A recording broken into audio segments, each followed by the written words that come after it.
Hello friends, hopefully आप सभी लोग अच्छे होंगे। तो एक्सरसाइज 7.9 स्टार्ट करेंगे। यहाँ पे आप देखेंगे जो ये मतलब इस एक्सरसाइज में जो क्वेश्चंस हैं बेसिकली सब्स्टिट्यूशन पे बेस्ड क्वेश्चंस हैं। सब्स्टिट्यूशन, इंटीग्रेशन बाय सब्स्टिट्यूशन, ये ऑलरेडी हम लोग इंडेफिनिट इंटीग्रल्स में कर चुके हैं और हमने देखा कि एक्चुअल एग्जाम में भी मैं बात बोलूं आपके बोर्ड एग्जाम्स की, तो वहां पे क्वेश्चंस बनते हैं इनडेफिनिट में बाय सब्स्टिट्यूशन, और यहाँ पे भी फ्रेंड्स डेफिनिट में भी आपके बनते हैं बाय सब्स्टिट्यूशन। हालांकि ज्यादातर question properties of definite integrals वाले चैप्टर से आएंगे, लेकिन ऐसा नहीं है कि क्वेश्चन डेफिनिट इंटीग्रल्स पे बाय सब्स्टिट्यूशन नहीं आए हैं।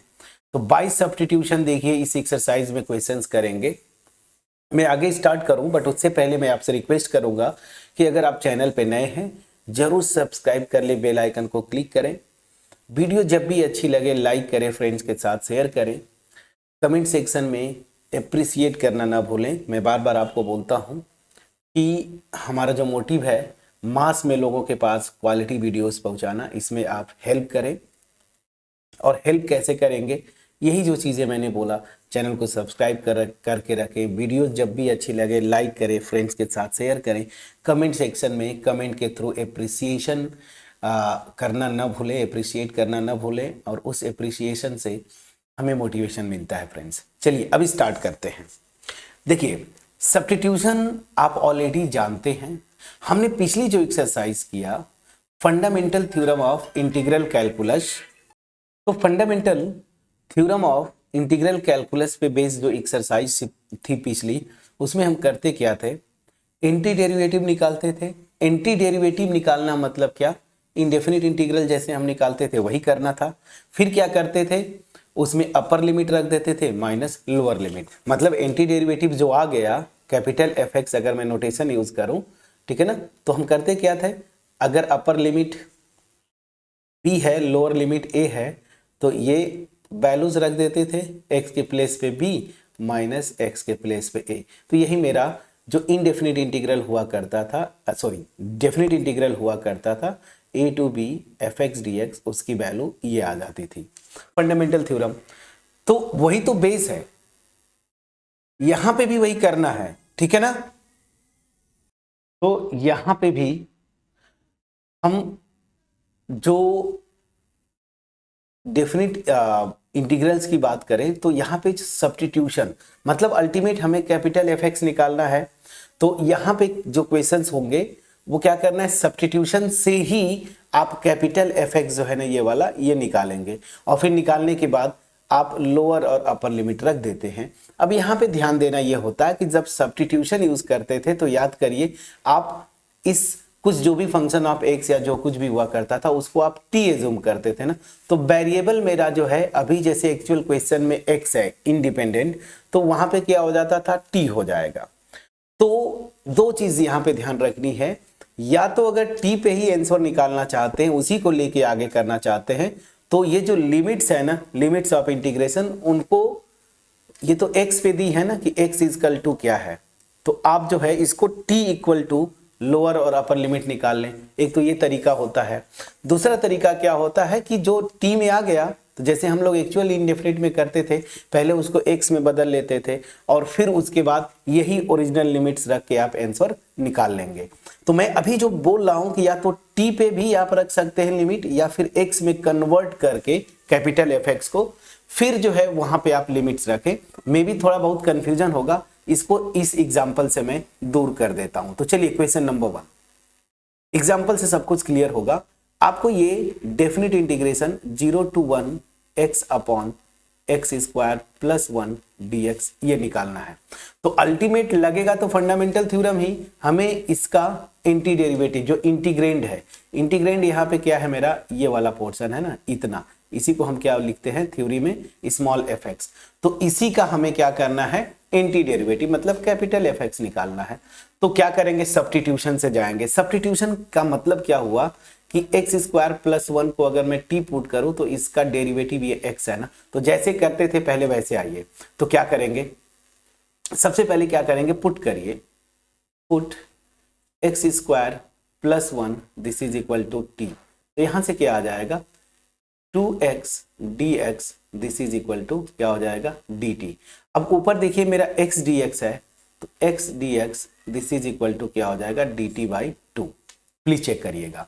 तो यहां पे जो मैं इक्वल लिखा हूं ये क्या हो जाएगा, ध्यान दीजिएगा। यहां पे मैं मेथड 1 ये कर रहा हूं, मेथड 1 फिर मेथड 2 भी आपको करूंगा। तो मेथड 1 क्या करूंगा, ध्यान दीजिए। तो जैसे ये पुट करेंगे तो ये मेरा हो जाएगा dt बाई 2, मतलब 1/2 मैंने बाहर ले लिया, ठीक है ना। अब देखिए x dx dt हो गया, बाई 2 मैंने बाहर ले लिया, x स्क्वायर प्लस 1 को आपने t पुट कर दिया, ये आ गया।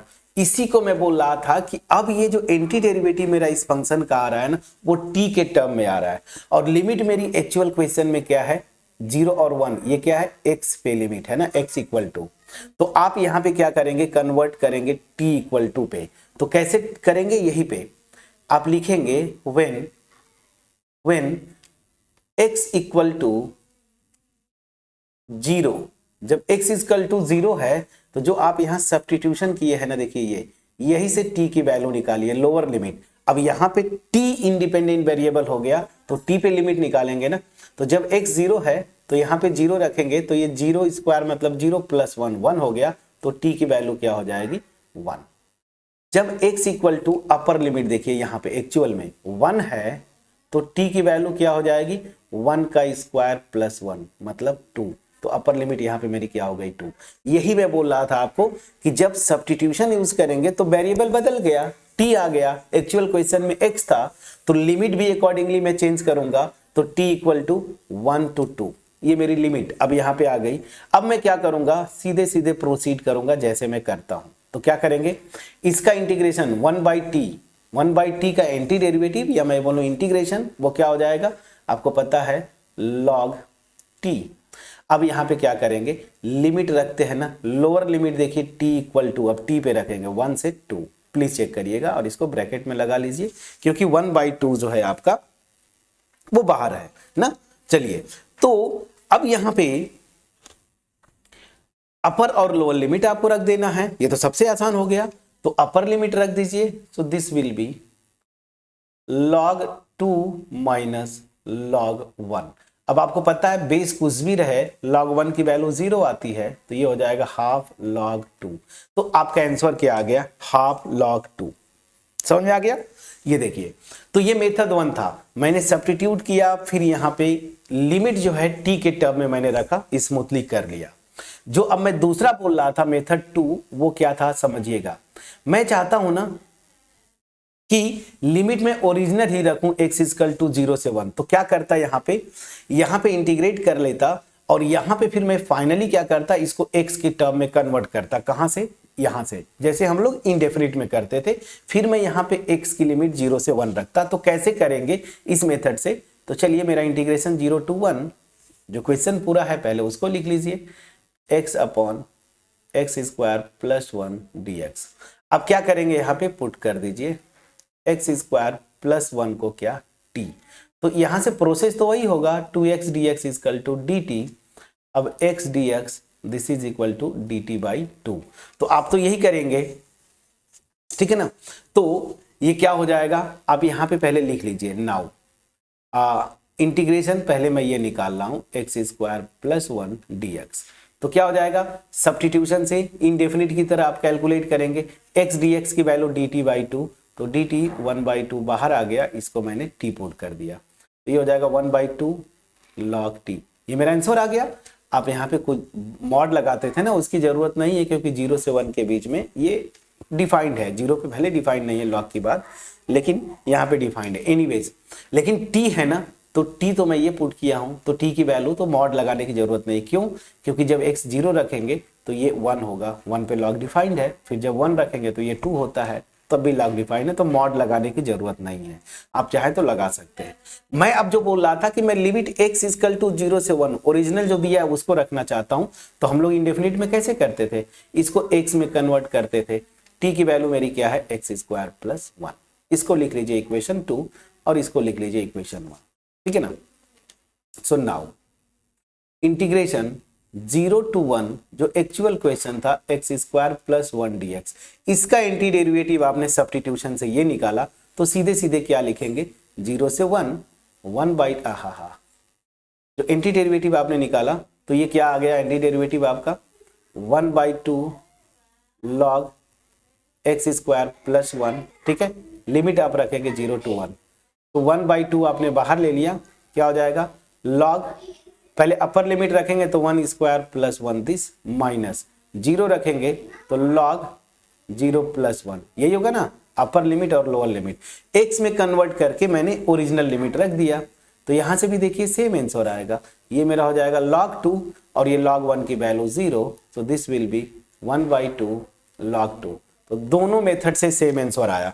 तो मैं जो बताना चाहता था इस मेथड से आपको ध्यान देना है कि पहला मेथड क्या है कि मैं डायरेक्टली करते जाऊंगा, जो सब्स्टिट्यूशन किया तो t में एंटी डेरिवेटिव आएगा, मतलब इंडिपेंडेंट वेरिएबल t हो गया, पहले x था तो लिमिट भी मैं लोअर और अपर t की लिमिट क्या होगी करेस्पॉन्डिंग, वो इस इक्वेशन से आप निकाल लिए, लिमिट रखिए आंसर आ गया।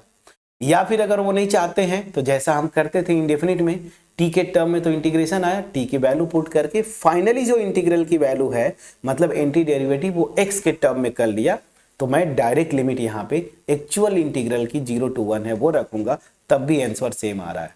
सब्स्टिट्यूशन का यही प्रोसेस थोड़ा सा जब आप स्टार्ट करते हैं ना इश्यूज होती हैं, तो दोनों आसान है, लेकिन मैं आपको सजेस्ट करूंगा मेथड 1, इसीलिए मैंने इसको पहले किया, मेथड 1 से ही करें, टी पे कन्वर्ट कर लीजिए और आप इजीली कर ले जाएंगे, तो यहाँ पे कोई इशू नहीं होगा। ठीक है, सो आपका अब क्वेश्चन नंबर 2 होमवर्क छोड़ता हूं, पहला क्वेश्चन मैंने कर दिया। ठीक है, तो question number 2 and question number 3 ये होमवर्क छोड़ूंगा, नेक्स्ट वीडियो में हम करेंगे, अदरवाइज ये वीडियो थोड़ी सी लंबी हो जाएगी, इसमें इंट्रोडक्शन भी कर दिया मैंने। सो मिलते हैं नेक्स्ट वीडियो में, तब तक अपना ख्याल रखें, पढ़ाई करते रहें। Thank you so much friend.